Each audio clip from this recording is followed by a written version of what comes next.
ಬುದ್ಧೇಸ್ತ್ರಿಧಾ ವೃತ್ತಿರಪೀಹ ದೃಶ್ಯತೆ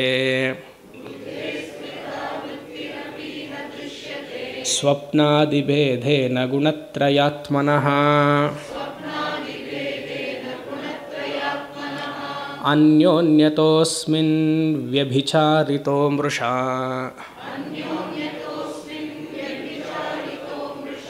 ನಿತ್ಯೇ ಪರೇ ಬ್ರಹ್ಮಣಿ ಕೇವಲೇ ಶಿವೇ.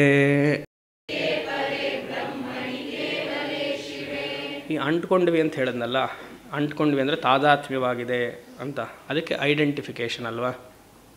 ಅದು ಎರಡು ರೀತಿಯಾಗಿದೆ ಅಂತ ಈ ಶ್ಲೋಕದಲ್ಲಿ ಹೇಳ್ತಿದ್ದಾರೆ. ಈ ತಾದಾತ್ಮ್ಯತೆ ಅನ್ನೋದು ಎರಡು ರೀತಿಯಾಗಿದೆ ಐಡೆಂಟಿಫಿಕೇಷನ್. ಅದಕ್ಕೆ ಒಂದು ಧರ್ಮಿ ಅಧ್ಯಾಸ, ಧರ್ಮ ಅಧ್ಯಾಸ ಅಂತ. ಅಧ್ಯಾಸ ಅಂದರೆ ತಪ್ಪು ತಿಳುವಳಿಕೆ ಅಂತ. ಧರ್ಮಿ ಅಧ್ಯಾಸ, ಧರ್ಮ ಅಧ್ಯಾಸ ಎರಡು ರೀತಿಯಾಗಿ ತಪ್ಪು ತಿಳುವಳಿಕೆ ಇದೆಯಂತೆ. ಧರ್ಮಿ ಅಧ್ಯಾಸ ಅಂದ್ರೇನು? ಈ ಶರೀರವೇ ನಾನು ಅಂತ ತಿಳಿಯುವುದು ಧರ್ಮಿ ಅಧ್ಯಾಸ, ಮೊದಲನೇ ತಿಳುವಳಿಕೆ. ಎರಡನೇದು ಧರ್ಮ ಅಧ್ಯಾಸ, ಶರೀರಕ್ಕೆ ಇರುವಂತಹ ಗುಣಗಳೆಲ್ಲ ನನಗಿದೆ ಅನ್ನೋದು ಧರ್ಮ ಅಧ್ಯಾಸ. Properties of the body belongs to me is second ಅಧ್ಯಾಯ. Properties of the mind belongs to me. ಅರ್ಥ ಆಗ್ತಿದೆಯಾ?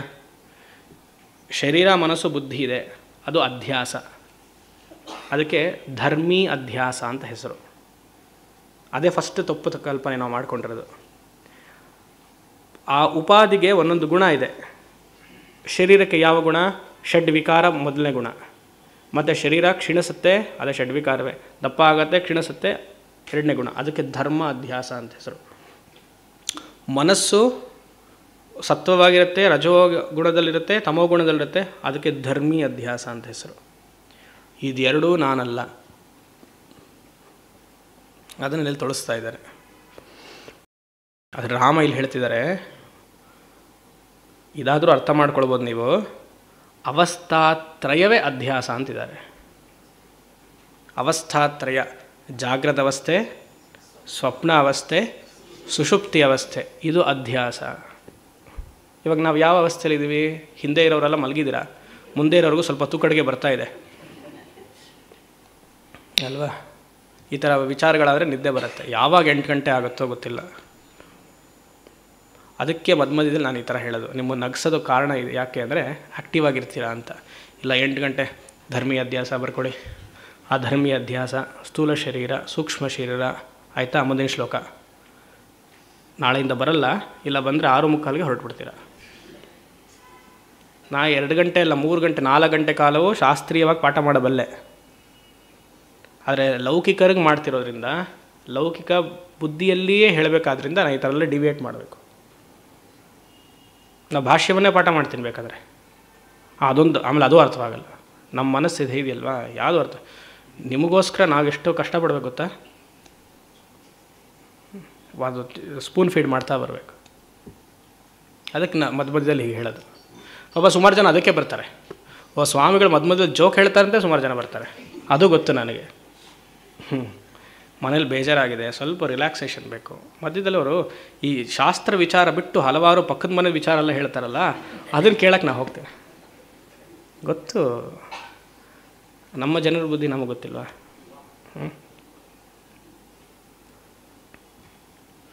ಅದು ಹೇಳ್ಕೊಳ್ಳಲ್ಲ ಅಷ್ಟೇ, ಸುಮ್ಮನೆ ಕೋಣ ಬಸ್ ಒಂಥರ ಸುಮ್ಮನೆ ಇರ್ತೀವಿ ಅಷ್ಟೆ.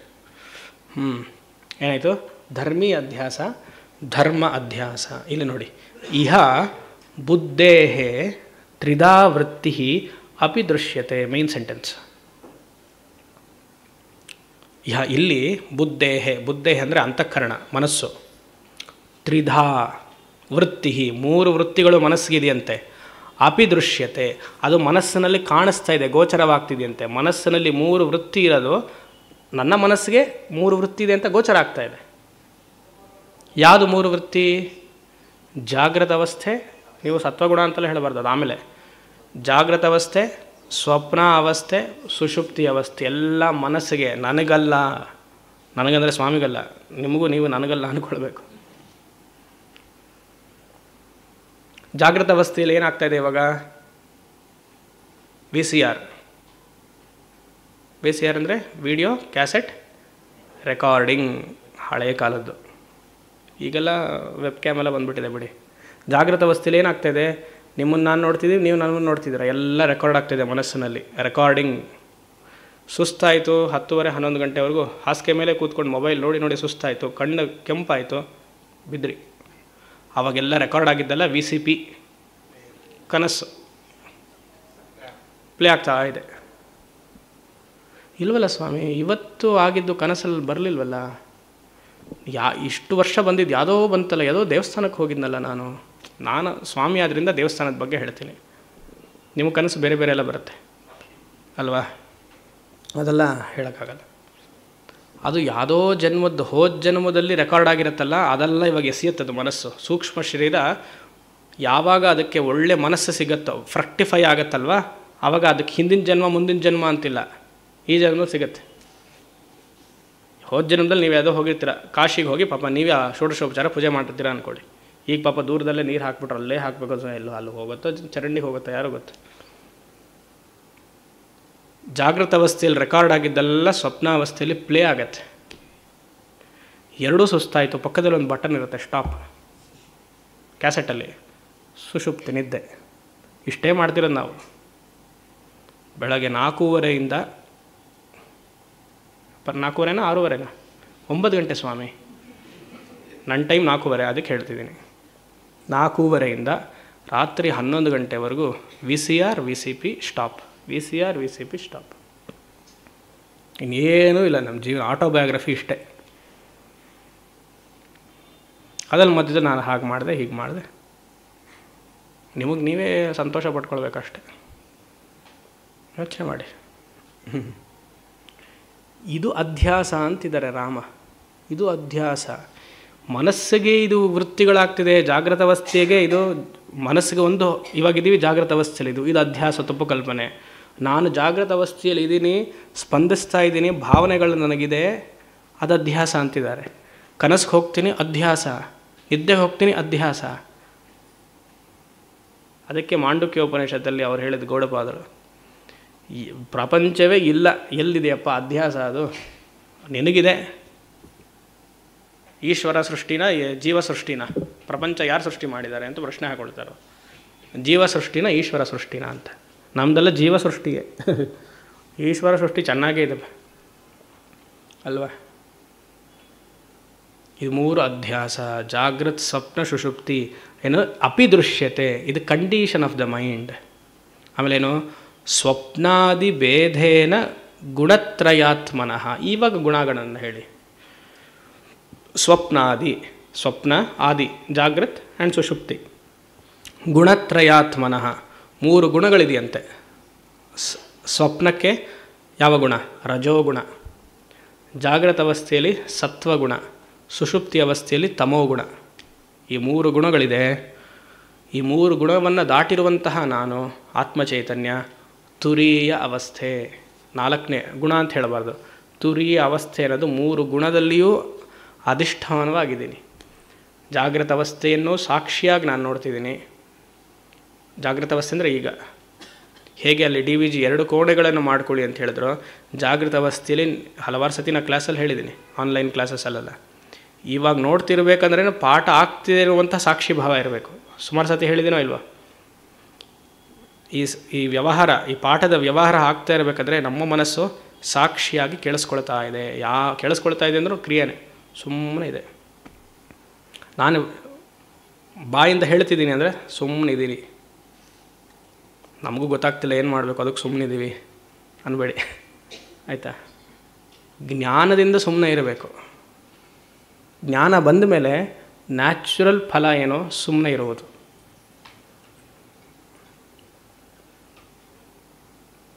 ಗುಣಗಳು ಜಾಗೃತ ಅವಸ್ಥೆ. ನೀವು ಯೋಚನೆ ಮಾಡಿ, ಇದು ಅದ್ಭುತವಾದ ಶ್ಲೋಕ 32. ಅವಸ್ಥಾ ತ್ರಯವೇ ಅದನ್ನು ಅಧ್ಯಾಸ ಅಂತ ಹೇಳ್ಬಿಟ್ಟು ನಾವೆಲ್ಲ ಹೋಗ್ಬೇಕು ಇವಾಗ ಅಲ್ಲ. ಅಂದರೆ ಪಾಠ ಏನು? ಅಧ್ಯಾಸ. ಜಾಗೃತ ಅವಸ್ಥೆಯಲ್ಲಿ ಆಗ್ತಿದೆ ಈ ಪಾಠ ಎಲ್ಲ. ಸ್ವಪ್ನದಲ್ಲಿ ಒಬ್ಬ ಸ್ವಪ್ನ ಗುರು ಬಂದು ನಿಮಗೆ ವೇದಾಂತ ಪಾಠ ಮಾಡ್ತಾನೆ. ಯಾಕಂದರೆ ಸ್ವಪ್ನದಲ್ಲಿ ನಿಮಗೆ ಸ್ವಪ್ನದ ಅಜ್ಞಾನ ಇದೆ ಅಲ್ವಾ. ಆವಾಗ ಸ್ವಪ್ನದಲ್ಲಿ ಜಾಗೃತ ಅಜ್ಞಾನ ಇದೆ ಅಂತ ಹೇಳಬಾರ್ದು, ಸ್ವಪ್ನದಲ್ಲಿ ಸ್ವಪ್ನ ಅಜ್ಞಾನ ಇದೆ. ಯಾಕಂದರೆ ಸ್ವಪ್ನದ ಶರೀರ ಬೇರೆ, ಸ್ವಪ್ನದ ಮನಸ್ಸು ಬೇರೆ. ಆಗ ಗುರು ಬಂದು ಹೇಳ್ತಾನೆ, ನೀನು ಜಾಗೃತ ಅವಸ್ಥೆಯಪ್ಪ, you are awake to your higher consciousness ಅಂತ. ಹೌದಾ ಅಂತ ಹೀಗೆ ನೋಡಿ ಪಕ್ಕದಲ್ಲಿ ಇಳ್ಕೂ ಮಲಗಿರ್ತಾಳೆ, ಈಗ ಅಂತೀನಿ ಒಂದು ಸತಿ, ಆಯಿತಾ, ಎದ್ಬಿಟ್ಟೆ, ಎಲ್ಲ ಕನಸೆಲ್ಲ ಹೋಯ್ತು, ನನ್ನ ನಿಜ ಸ್ವರೂಪಕ್ಕೆ ಬಂದೆ, ಐ ಆಮ್ ದಿ ವೇಕರ್. ಇವಾಗಲೂ ಹಾಗೆ, ಇದು ಮಹಾ ಸ್ವಪ್ನ. ಜಾಗೃತ ಅವಸ್ಥೆಯಲ್ಲಿ ಇದೆಯಲ್ಲ, ಮಹಾ ಸ್ವಪ್ನ ಇದು. ಹೇಳ್ಬೇಕಲ್ಲಿಂದ. ಇದು ಹೇಗದು ಹೇಳೋದು? ಇಲ್ಲಿಂದ ಎಲ್ಲ ಹೇಳ್ಬಿಡಿ, ರೂಫ್ ಇದೆ ಮೇಲೆ. ಜ್ಞಾನದಿಂದ ಎದ್ದೇ ಹೇಳಬೇಕು. ಎದ್ದರೆ ಆಮೇಲೇನಾಯಿತು? ಸೂರ್ಯ ಅಸ್ತ ಉದಯ ಸುಳ್ಳು ಅಂತ ಗೊತ್ತಾದ್ಮೇಲೆ ಏನು ಮಾಡಿದ್ರಿ? ನಾಳೆಯಿಂದ ಸಂಧ್ಯಾ ಬಂದ ಬಿಟ್ಬಿಟ್ಟೆ. ಸೂರ್ಯ ಉದಯಿಸೋದು ಇಲ್ಲ, ಅಸ್ಥಾನೂ ಆಗಲ್ಲ, ಅದಕ್ಕೆ ಸಂಧ್ಯಾವನ್ನ ಬಿಟ್ಬಿಟ್ಟೆ ಅಂತ ಹೇಳೋದು. ಹೇಳಬಾರ್ದು, ಮಾಡ್ತಿರೋದೇ ಕಮ್ಮಿ. ಆವಾಗ ಆ ಅನುಭವ ನಮಗೆ ಬಾಧ ಆಗಲ್ಲ ಅಲ್ವಾ? ಇದೆಲ್ಲ ಆಧ್ಯಾತ್ಮಿಕ ಜೀವನ ಕಲಿತ್ರೆ ಏನಾದ್ರು ನಮಗೆ ಫಲ ಇದೆಯಾ ಸ್ವಾಮಿ? ಎನಿ ಫಲ ಇದೆ ಸರ್? ಮಂಡಿ ನೋವು ಹೋಗುತ್ತಾ? ಇಲ್ಲ ನೀರಿನ ಪ್ರಾಬ್ಲಮ್ ಇದೆ, ನೀರು ಬರುತ್ತಾ? ರಾಮಗೀತ ಓದೋದ್ರಿಂದ ರಾಜರಾಜೇಶ್ವರಿ ನಗರಲ್ಲಿ ನೀರು ಬರ್ತಾಯಿಲ್ಲ, ಆಯಿತಾ? ನೀರು ಬರುತ್ತಾ? ಖಂಡಿತ ಬರಲ್ಲ. ಮಂಡಿ ನೋವು ಹೋಗಲ್ಲ. ಮತ್ತು ಅದೇನಾಗುತ್ತೆ?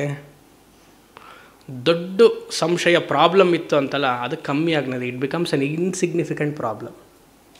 ವೇದಾಂತ ಅರ್ಥ ಮಾಡ್ಕೊಂಡ್ಮೇಲೆ ಪ್ರಾಬ್ಲಮ್ ಎಲ್ಲ ಹಾಗೇ ಇರುತ್ತೆ. It becomes an very insignificant problem. ಹೇಗೆ ಸ್ವಾಮಿ?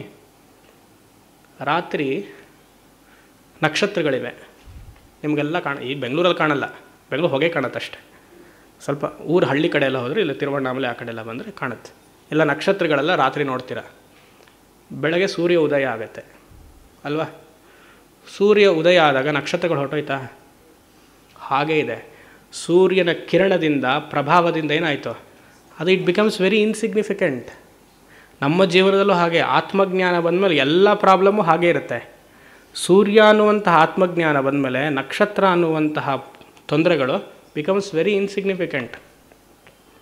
ಅನೇಕ ನಕ್ಷತ್ರಗಳಿವೆ, ಒಂದ ಎರಡ? ನಮ್ಮ ಜೀವನದಲ್ಲೂ ನನಗೆ ಸ್ವಾಮಿ ಎಲ್ಲ ಲಿಮ್ಸು ನೋವು, ಎಲ್ಲ ನಿಮ್ಸು, ಹೀಗಾಗಲ್ಲ, ಅಯೋಡೆಕ್ಸ್ ಹಚ್ಕೊಳ್ತೀನಿ, ಮೂಗು ಹಚ್ತೀನಿ, ಆಗಲ್ಲ, ಎಲ್ಲ ಇವಳು ಸರಿಯಿಲ್ಲ, ಅವನು ಸರಿಯಿಲ್ಲ, ಎಲ್ಲ ಇರುತ್ತೆ. ಆತ್ಮಜ್ಞಾನ ಬಂದಮೇಲೂ ಐ ಡೋಂಟ್ ಕೇರ್. ಆತ್ಮಜ್ಞಾನ ಬಂದರೆ ಐ ಡೋಂಟ್ ಕೇರ್, ಬಿಕಾಸ್ ಅದು ಬಿಟ್ಟಾಯಿತು. ಪ್ರಾರಬ್ಧವಶಾತ್ ಏನಾಗಬೇಕು ಆಗುತ್ತೆ. ಅದೇ ಇದರದ್ದು ರಾಮಬಾಣ. ಆತ್ಮಜ್ಞಾನ ಯಾಕೆ ಬೇಕು ನಮಗೆ? ಈ ಚಿಂತನೆಗೋಸ್ಕರ ಬೇಕು. ಇದೇನೋ ಫಲ ಸಿಗುತ್ತೆ ನಮಗೆ. ಪ್ರತಿಯೊಂದು ಕರ್ಮವನ್ನು ಮಾಡಿದ ತಕ್ಷಣ ಕೊನೆಗೆ ಫಲಶ್ರುತಿ ಹಾಕಿರ್ತಾರೆ, 3 ಸತಿ ಹೇಳ್ಕೊಳ್ಳಿ. ಲಕ್ಷ್ಮೀ ಅಷ್ಟಕವ ಅದು, ಲಕ್ಷ್ಮೀ ಅಷ್ಟಕವನ್ನು ಹೇಳ್ಕೊಂಡ್ರೆ 3 ಸತಿ ಸಂಜೆ ದಾರಿದ್ರ್ಯವೇ ಬರಲ್ಲ, ಜನ್ಮವೇ ಬರಲ್ಲ. ಹೇಳ್ಕೊಳ್ಳಿ ನೋಡೋಣ, ನಿಮ್ಗೆ ದಾರಿದ್ರ್ಯ ಹೋಗಿದೆಯಾ ಇಲ್ವ ಅಂತ ನೋಡೋಣ.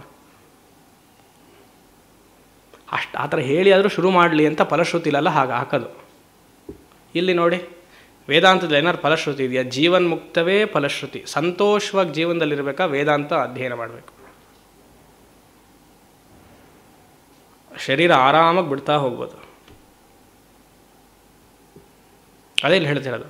ಎಲ್ಲ ಗುಣಗಳು ಶರೀರಕ್ಕೆ, ಮನಸ್ಸಿಗೆ, ಜಾಗೃತ ಅವಸ್ಥೆ ಮನಸ್ಸಿಗೆ, ಸ್ವಪ್ನಾವಸ್ಥೆ ಮನಸ್ಸಿಗೆ, ನಿದ್ದೆ ಆಲ್ರೆಡಿ ಶುರು ಆಯಿತು ಮನಸ್ಸಿಗೆ. ಆದರೆ ನಾನು ಯಾರು? ತುರ್ಯ.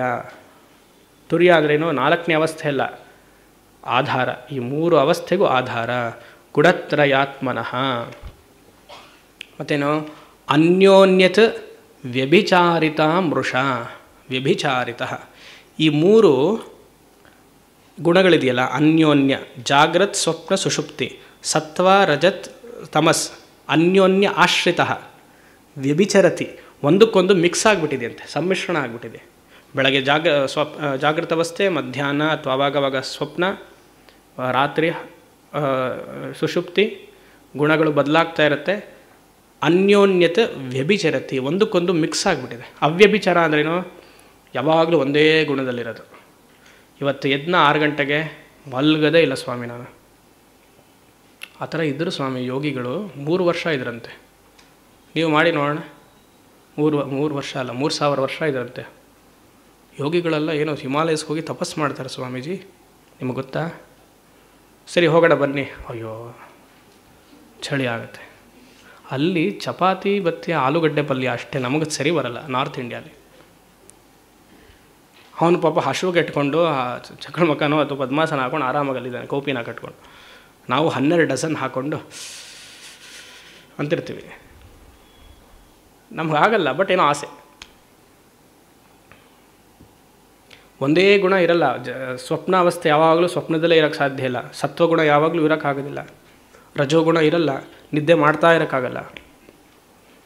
ಗುಣಗಳು ಬದಲಾವಣೆ, ಅವಸ್ಥೆಗಳು ಬದಲಾವಣೆ ಆಗ್ತಾ ಇರುತ್ತೆ. ಇದೆಲ್ಲ ಯಾರಿಗೆ? ದೇಹ ಮನಸ್ಸಿಗೆ. ಇದು ಯಾಕೆ ನಮಗೆ ಅಂತ ಅಂದ್ಕೊಳ್ಬೇಕು ನಾವು? ಅಂದ್ಕೊಂಡಿರೋದು ದೊಡ್ಡ ತಪ್ಪು.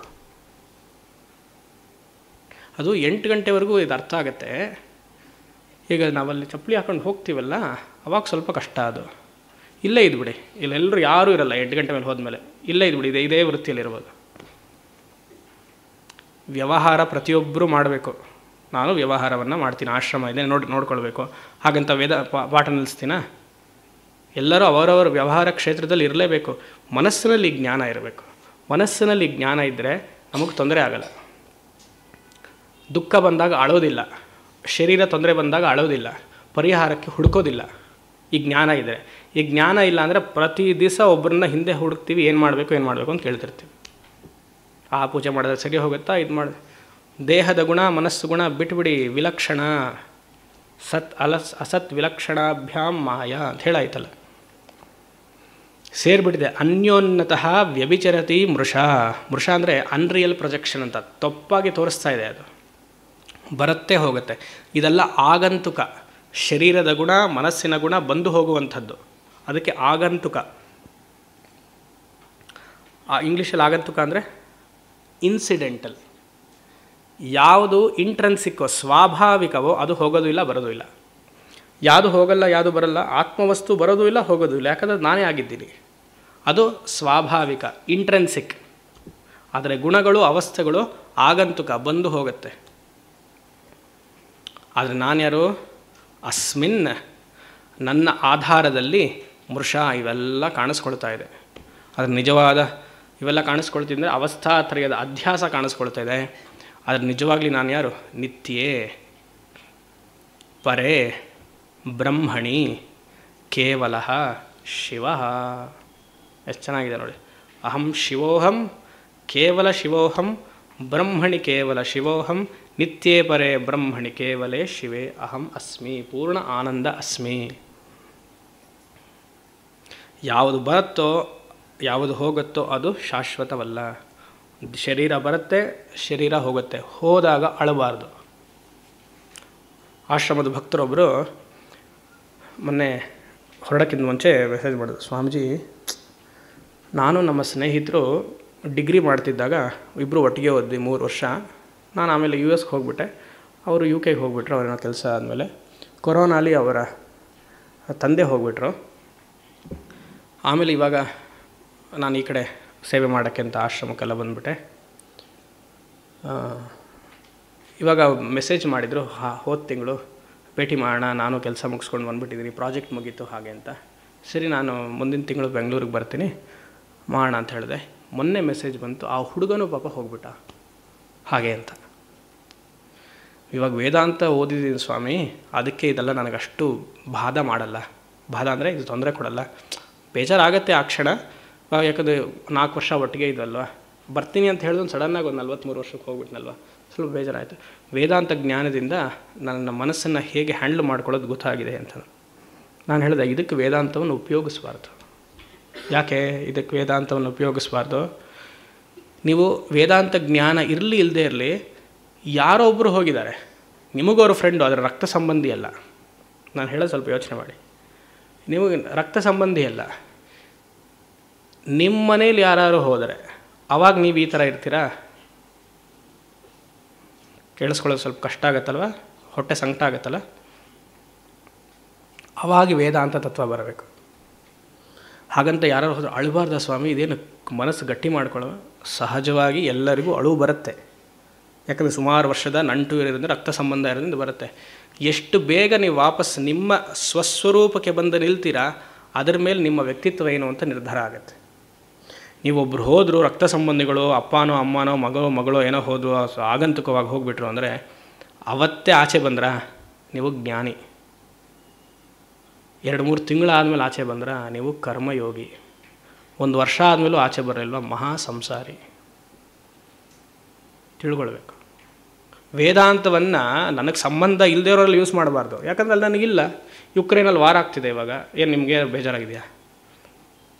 ಇವಾಗ ನಮ್ಮ ಸಂಬಂಧಿಕರು ಯಾರಲ್ಲಿ ಹೋದರೆ, ಹೇಗಿದೆಯಪ್ಪ, ಊಟ ಸಿಗ್ತಿದೆಯಾ, ಏನೂ ಸಿಗದೆ ಅಂತ ಬ್ರೆಡ್ ಆದರೂ ತೊಗೊಳ್ತೀನಿ. ಅಲ್ಲಿ ನೀವು ಹೇಳಿ, ವಿಚಾರವನ್ನು ಅವ್ರಿಗೆ ಹೇಳಿ ಮನದಟ್ಟು ಮಾಡಿಸಿ, ಪಾಪ ಕಷ್ಟ ಇದೆ ಅಂತ.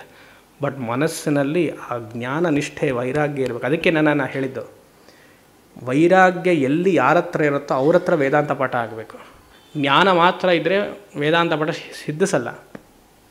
ಜ್ಞಾನ ಹಾಗೂ ವೈರಾಗ್ಯ ಒಂದು ನಾಣ್ಯದ 2 ಮುಖಗಳು.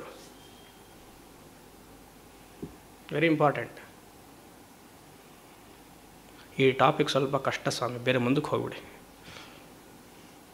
ಇದೆಲ್ಲ ತುಂಬ ನೀವು ನಮಗೆ ಅಟ್ಯಾಕ್ ಮಾಡೋಕ್ಕೆ ಬಂದಾಗ ಸ್ವಲ್ಪ ಕಷ್ಟ ಆಗುತ್ತೆ. ಬೇರೆಯವ್ರ ಬಗ್ಗೆ ಹೇಳಿ ನಾವು ಆನಂದವಾಗಿರ್ತೀವಿ.